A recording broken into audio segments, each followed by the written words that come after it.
The announcement: we are not selling. At exactly 6:47 a.m.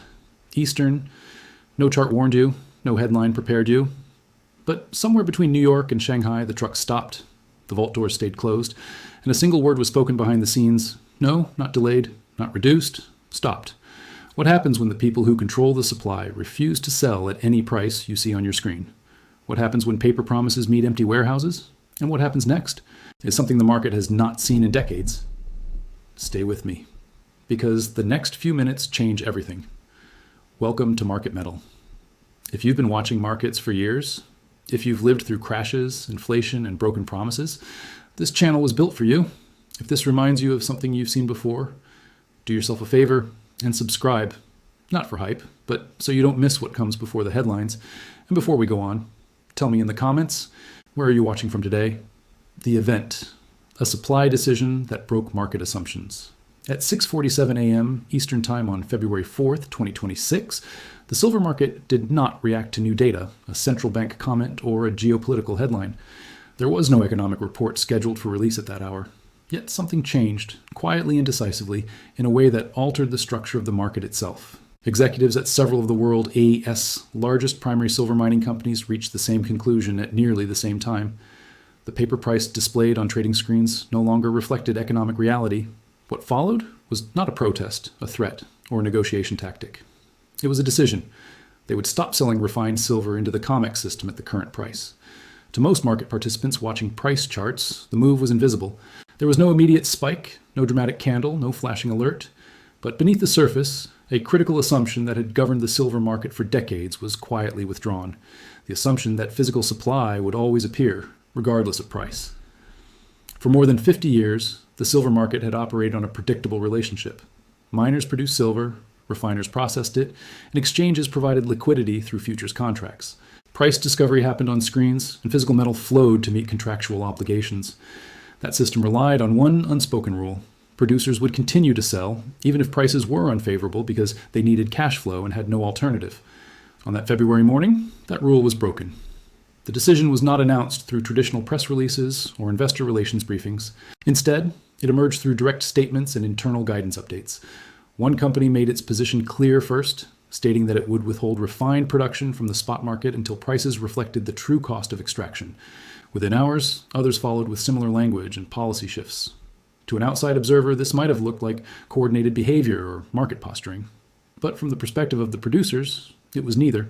It was the result of years of accumulated pressure, accelerated by a recent price collapse that pushed silver well below replacement cost. The silver price had fallen sharply in the weeks prior. The decline was driven not by a collapse in industrial demand or a surge in supply, but by forced liquidation in paper markets. Leveraged positions were unwound. Algorithms sold indiscriminately. Margin calls spread through trading desks.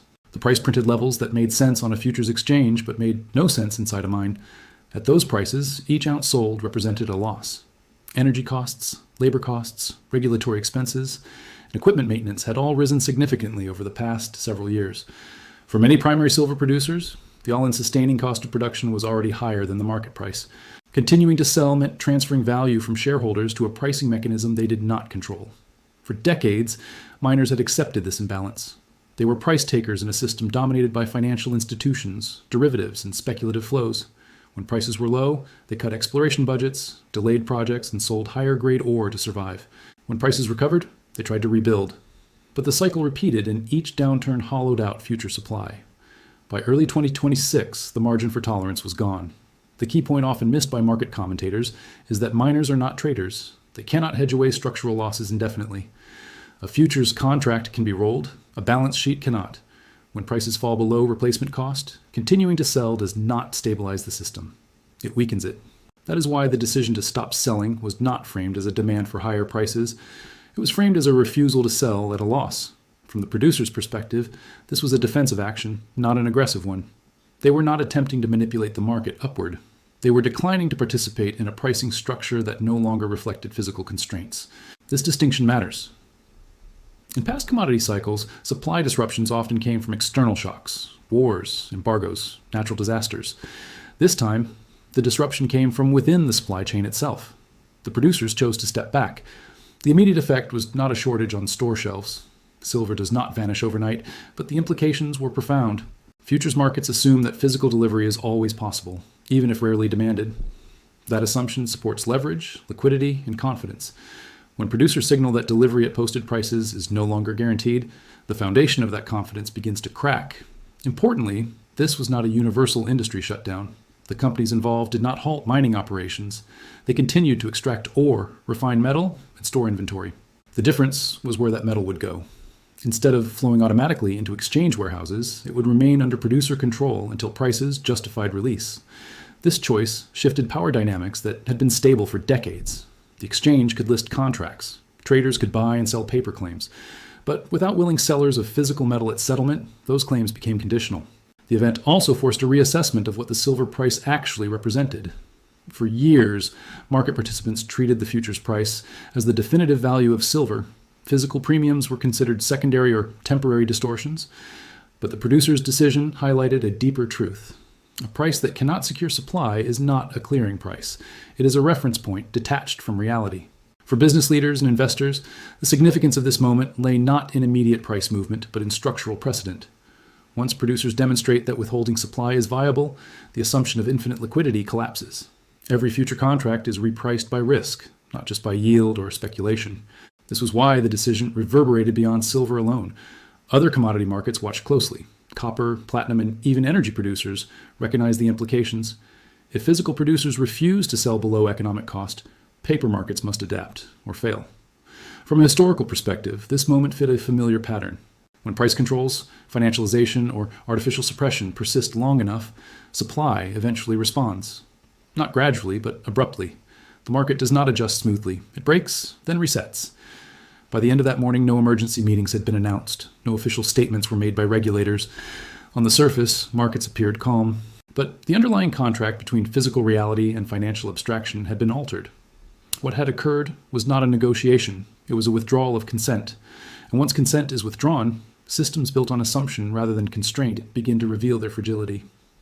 The mechanics. How the COMEX system depends on continuous refill. To understand why the producer's decision carried such weight, one had to look past headlines and into the mechanics of the system itself. The silver market did not run on stockpiles, sitting untouched in vaults. It ran on motion, flow, replacement. From the outside, COMEX inventory numbers appeared reassuring. Tens of millions of ounces were listed as available. To an untrained observer, that suggested safety, abundance, stability. But those numbers concealed a fragile dependency that few outside the inner circle ever studied closely. The system worked only as long as metal kept arriving. COMEX inventory was divided into two categories, eligible and registered. Eligible metal met exchange standards but was not available for delivery. Registered metal was deliverable against futures contracts. Only registered inventory mattered when contracts came due, and even that inventory was not a static reserve. It was a revolving door. Every delivery cycle removed metal from registered status. Every delivery required replacement. The exchange did not produce silver. It depended on a steady stream of refined bars entering warehouses from miners and refiners. That stream was assumed, not guaranteed. This was the silent premise beneath every futures contract. Each month, thousands of contracts stood open. Most were rolled or cash settled, but a portion always demanded physical delivery. That portion was small in percentage terms, but large in absolute volume, and it was enough to drain inventories if replacement flow slowed. For decades, this risk was managed through habit. Miners sold because they always had. Refiners shipped because contracts required it. Banks intermediated because spreads rewarded them. The system never had to prove it could function without cooperation. It only had to assume cooperation would continue. The February decision challenged that assumption. When producers stopped shipping refined silver into exchange channels, the refill pipeline went dry, not reduced, not delayed. Dry. That distinction was critical. A delayed shipment could be absorbed. A reduced flow could be rationed. Zero flow changed the math entirely. Every ounce delivered after that moment reduced registered inventory permanently unless new metal arrived. There was no buffer mechanism, no emergency reserve owned by the exchange, no authority capable of forcing production. The vulnerability lay in leverage. Open interest in silver futures often represented several times the amount of registered metal. This was not inherently dangerous as long as confidence remained high and deliveries stayed limited. But confidence was built on the belief that if delivery was demanded, metal would appear. Once that belief was questioned, every contract was repriced by risk. The mechanics were unforgiving. Each contract represented 5,000 ounces, tens of thousands of contracts translated into hundreds of millions of paper ounces. Even a modest increase in delivery demand could overwhelm available supply. The system depended on behavior, staying predictable. What made the moment dangerous was timing. The market was approaching a major delivery month. Open interest was elevated following recent volatility. Traders who had survived the price collapse were reassessing counterparty risk. In that environment, even a small shift in delivery preference could have cascading effects. The exchange itself had limited options. It could raise margins, discourage delivery, or encourage cash settlement. But those tools worked only if market participants accepted them. If enough buyers demanded metal, the exchange would face a choice between honoring contracts or invoking force majeure provisions. Force majeure was not a theoretical clause. It existed precisely for moments when physical delivery became impossible. Its activation would mark a structural failure, not a temporary disruption. This was where suspense entered the system. No one knew how many contracts would stand for delivery. No one knew how quickly registered inventory would fall. No one knew how banks with short exposure would respond if replacement metal failed to appear. What was known was the burn rate. Each delivery cycle consumed millions of ounces. Under normal conditions, those ounces were replaced quietly. Under the new conditions, replacement was no longer assured. The inventory number could only move in one direction, lower. As inventory declined, secondary effects began to surface. Lease rates for physical silver started to rise. Borrowing metal became more expensive. That increase signaled stress before price reacted. It reflected scarcity in the lending market, not speculation on screens. Rising lease rates pressured short positions. Traders who had sold futures expecting easy access to metal now faced higher carrying costs. For leveraged participants, those costs compounded quickly. This was how paper stress translated into physical urgency. At the same time, refiners began adjusting behavior. With feedstock uncertain, they prioritized existing customers and delayed discretionary shipments. Mints slowed production. Fabricators reassessed inventory levels. None of these actions made headlines, but each removed flexibility from the system. The exchange continued to publish daily inventory reports. On paper, everything looked orderly, but the numbers told a story to those who knew how to read them. Registered inventory declined steadily. Receipts slowed. Transfers increased. The math became unavoidable. If replacement flow remained halted, the system's resilience would be tested within weeks, not months. Every day without inflow tightened constraints. Every delivery increased pressure. What made this situation uniquely unstable was the lack of a release valve. In past crises, price increases attracted supply.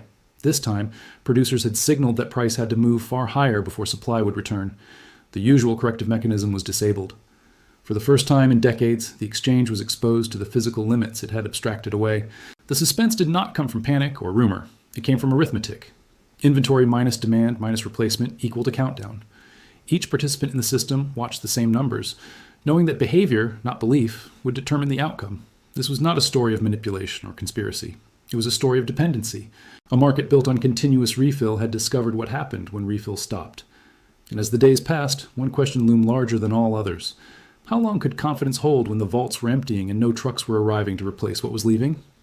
The economics, why selling at this price, no longer made sense. To understand why the miners were willing to risk confrontation with the market, one had to step away from trading screens and into the economics of extraction. The silver price on a chart told only part of the story. The rest of the story lived underground, in cost curves, depletion rates, and decisions made years earlier. For a long time, silver had been priced as if it were abundant. Futures markets treated it as a financial instrument first and a physical commodity second. Price moved with interest rates, currency strength, and speculative flows. The assumption was simple. Supply would respond when needed, but supply had not been responding for years. Primary silver mining is not a flexible business. Mines cannot be turned on and off like machines. New projects take years to permit, finance, and develop. Existing mines decline as ore grades fall. Costs rise even when prices do not. This is not theory, it is geology. For much of the past decade, silver prices remained below the level needed to sustain healthy production. When prices dropped, miners did what rational businesses always do. They cut exploration budgets, they delayed new projects, they focused on the highest grade ore to survive. Each decision made sense in the moment. Together, they hollowed out future supply. The effect was gradual, then sudden. As high-grade deposits were exhausted, remaining ore required more energy, more labor, and more processing. At the same time, costs outside the mine gate increased. Fuel prices rose. Equipment became more expensive. Environmental compliance tightened. Labor shortages pushed wages higher. Inflation did not pause at the mine entrance. By the mid-2020s, the all-in sustaining cost for many primary silver producers had climbed dramatically. Selling at prices below that cost did not reduce losses. It guaranteed them. This was the central tension ignored by paper markets. A futures price can fall indefinitely. A business cannot. For years, miners absorbed the difference. They borrowed. They issued equity. They sold non-core assets. They accepted dilution to survive. Shareholders tolerated this because they believed prices would eventually recover.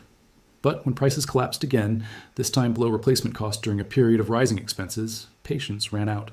The decision to stop selling was not ideological. It was mathematical.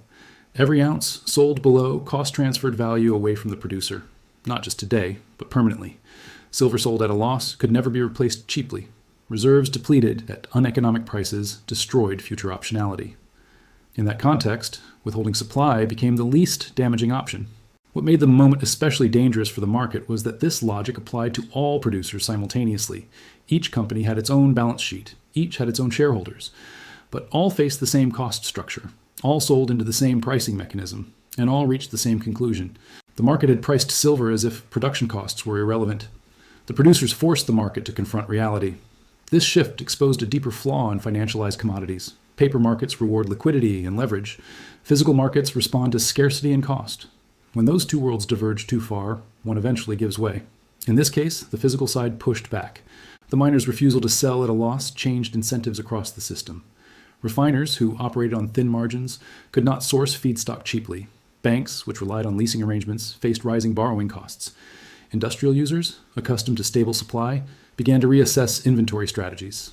But the most significant pressure fell on the pricing mechanism itself. A price that fails to attract supply is not sustainable.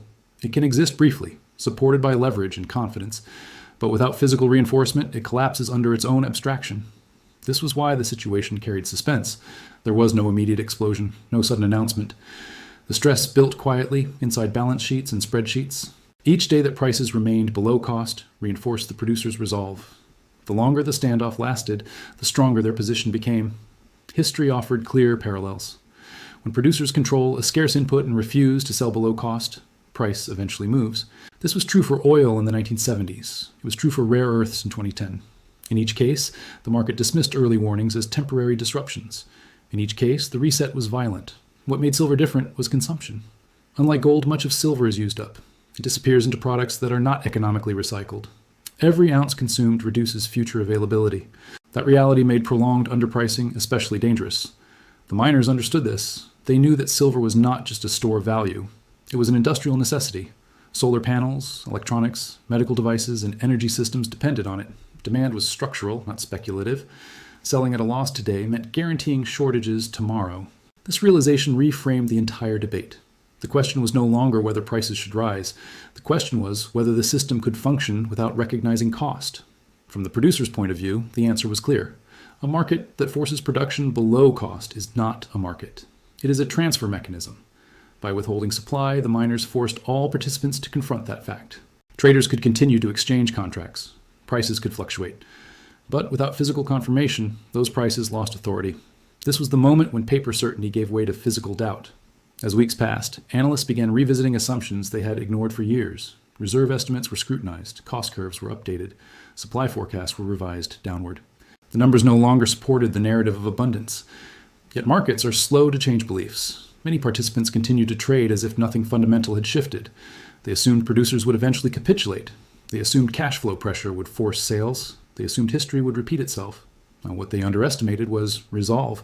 For the miners, withholding supply was no longer a tactic. It was a line. Crossing it would mean accepting permanent impairment of their businesses. Holding it meant short-term pain with long-term survival. That calculation altered behavior in ways that price alone could not reverse. The suspense did not come from price volatility. It came from waiting. Waiting to see who would blink first. Waiting to see whether the market would acknowledge cost or attempt to overpower it with leverage. Each day that passed without new supply hardened positions. Each delivery drained inventories. Each rising lease rate signaled tightening conditions. The economics were no longer theoretical. They were unfolding in real time. The market had priced silver as if it were infinite. The producers revealed it was not. And once scarcity is acknowledged, the only remaining question is how quickly price adjusts to reflect it. The consequences: when physical reality reclaims price discovery. By the time the market began to understand what was happening, the most important changes were already underway. Nothing dramatic had occurred on trading screens. No official failure had been announced. Yet the structure beneath the silver market was tightening in ways that could not be reversed quietly. The first pressure appeared where it always does, at the edges. Borrowing physical silver became more expensive. Lease rates rose not because of speculation, but because availability was shrinking. This mattered far more than daily price movement. Rising lease rates signaled stress in the physical market long before futures prices reacted. They reflected a simple truth. Metal was harder to find. For participants holding short positions, this created a problem. Selling futures was easy, delivering silver was not. As borrowing costs increased, maintaining short exposure became more expensive. What had once been a low-risk strategy now carried compounding cost. The system had relied on complacency. That complacency was fading. As inventories declined, the exchange faced a narrowing set of options. It could encourage cash settlement, it could raise margins, it could attempt to discourage delivery through policy adjustments, but none of these measures created silver. They only managed expectations. Cash settlement in particular carried risk. While legally permitted, it undermined the core promise of futures markets, that contracts represent a claim on physical supply. Once participants believe settlement may be forced, confidence erodes rapidly. Confidence, not metal, is what allows leverage to exist. The moment a critical mass of participants begins to question delivery, behavior changes. Traders who once rolled contracts reconsider standing for delivery. Industrial users who relied on just-in-time inventory begin to secure supply directly. Mints slow production. Fabricators extend lead times. Each of these actions reduces flexibility elsewhere in the system. What made the situation especially unstable was simultaneity. The exchange, the banks, the refiners, and the end users all responded to the same signal: uncertainty about future supply. Their responses, while rational individually, amplified stress collectively. This was how liquidity evaporated, not through panic, but through precaution. As pressure mounted, the price began to respond, not smoothly, but in steps. Short covering pushed prices higher. Algorithms followed momentum. Commentators explained the move as technical. But beneath those explanations was a more important driver. Price was being forced to seek supply. This was the function it had long been prevented from performing. For years, price discovery had occurred in paper markets detached from physical constraint. Now, constraint reasserted itself. The question was not whether prices would rise, but how far they would need to rise to restore flow. Producers had already answered that question. By setting a minimum price at which supply would return, they established a reference point grounded in cost and scarcity. Whether the market accepted that number quickly or resisted it violently would determine the severity of the adjustment. Resistance carried consequences. If prices remained below the threshold required to attract supply, inventories would continue to fall. Delivery risk would increase. Eventually, force majeure clauses would move from theoretical to operational. At that point, the exchange would face a credibility crisis. A market that cannot deliver loses authority. Such a moment would not be confined to silver. Other commodities would reassess their exposure to similar structures. Producers elsewhere would note the precedent. Investors would revisit assumptions about liquidity and risk. The broader implication was unsettling. Financial markets had spent decades abstracting away physical limits. Silver reintroduced them. As the weeks progressed, attention shifted from charts to logistics. Where was metal moving? Who was receiving it? Who was not? Physical premiums diverged from futures prices, signaling that two markets were emerging, one for promises, one for material. History suggested how this would end. When paper and physical prices diverge far enough, one of two outcomes follows. Either paper prices rise to meet physical reality, or paper markets lose relevance altogether. Both outcomes represent failure of the old system. For industrial users, the stakes were immediate. Silver was not optional. It was embedded in energy infrastructure, electronics, and medical technology. Shortages would not simply raise costs, they would halt production. Governments could intervene, but intervention could not manufacture supply. Strategic stockpiles, where they existed, were limited. Import dependencies became vulnerabilities. Trade priorities shifted. Geopolitics entered the equation quietly. Countries with access to physical silver gained leverage. Those without it faced choices. Supply chains that once seemed global and efficient revealed their fragility. Throughout this process, the miners remained largely silent. They did not need to issue threats. Their position was enforced by arithmetic. As long as supply remained withheld, time worked in their favor. This silence was its own form of pressure. Markets are accustomed to negotiation. They are less comfortable with refusal. A seller who will not sell at any price on the screen forces the buyer to reconsider the screen itself. This was the deeper consequence of the supply strike. It challenged the legitimacy of a pricing system that had drifted too far from physical constraint. It reminded participants that commodities are not abstract instruments. They are finite resources extracted at cost. As price adjusted upward, a new equilibrium would eventually emerge, but it would not resemble the old one. Leverage would be lower. Risk would be repriced. Supply assumptions would be more cautious. Those who understood the shift early would adapt. Those who dismissed it as temporary noise would discover too late that the rules had changed. In the end, This was not a story about silver alone. It was a story about boundaries, about what happens when financial systems press against physical limits for too long. On February 4th, 2026, the market did not crash. It was warned. And warnings, once ignored long enough, eventually become events.